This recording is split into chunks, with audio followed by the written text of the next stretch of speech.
Hello everyone, welcome to Street Outlaws Update channel. Today we're talking about races from No Prep King's fight for World Series of Pro Mod qualifying spots. With the third qualifying round concluded, it is evident that some drivers are still vying for a seat in the World Series of Pro Mod, where the No Prep King's racers are giving it their best. The track conditions are proving to be quite difficult and the competition is intense. Let's examine the performance of some of the best racers in the third quarter and what it signifies for their future prospects. Kai Kelly's challenges. Go on. Kai Kelly set a 3.64 at 205.91 miles per hour in Q3, improving on his previous performance. Even though it was better than his previous runs, he still ended up in 26th place, which is not where he wants to be. He will have to improve in the upcoming rounds if he hopes to secure a spot, because the opposition is running faster times. It was difficult to strive for quicker times because of the difficult air conditions and the day's heat, but some cars have succeeded. He must acquire more speed if he wants to continue playing the game. Murder Nova is still seeking a complete pass. Murder Nova, whose real name is Sean Ellington, is still having trouble getting his automobile to work. He is currently ineligible since he was unable to make a clean pass in either Q2 or Q3. He recorded a 3.71 in the first quarter, which was his greatest run to date, but it won't be enough. Sean still has a chance to qualify with 2 more qualifiers left, but he must quickly put together a strong pass. Many people want to see him on the show because he is a fan favorite.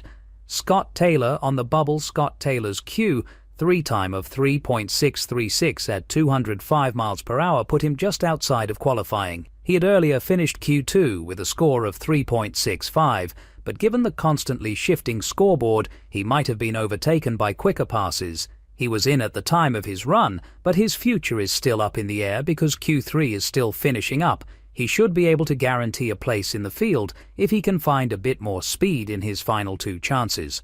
Robin Roberts and the challenge of the Hearts Charger. Even though Robin Roberts' Pro Mod Firebird recorded a 3.69 at 202 miles per hour, it wasn't enough to lock him in. The Hearts Charger system appears to be the main problem because it simply isn't generating as much power as the cars with Pro Chargers.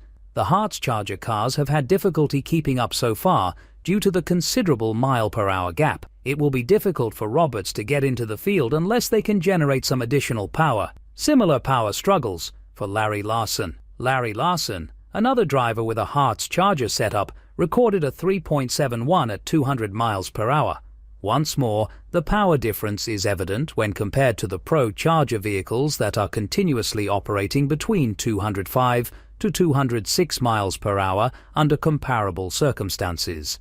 Although there is still room for improvement because this is a new setup, it is currently working against us. Larry has some work to do in the last 2 qualifying sessions because he isn't yet in the show. Jimmy Taylor is gaining consistently. Jimmy Taylor is one driver who has been getting better each time. In Q3, he ran a 3.67 at 205 miles per hour. Even though he hasn't locked in yet, every pass brings him closer. Although there have been some problems with his automobile, the team is figuring out how to get it faster. He could be able to make it into the field with a 3.65 or higher if he can cut down on time. Mike Bowman. Comfortably perched at the opposite extreme, Mike Bowman is in a far superior situation. His Q2 score of 3.62 has him safely qualified for the time being. Other racers are still having trouble lowering their times, so Bowman can concentrate on perfecting his setup for the big day. The struggle for a place goes on. Although there is still time for racers to guarantee their seats with 2 more qualifying sessions remaining, the pressure is growing. Some of the most well-known figures in No Prep Kings are watching from the sidelines, and they won't be competing in the main event if they don't improve. In these last rounds, it all boils down to execution. Who can make a clean, quick pass when it counts most?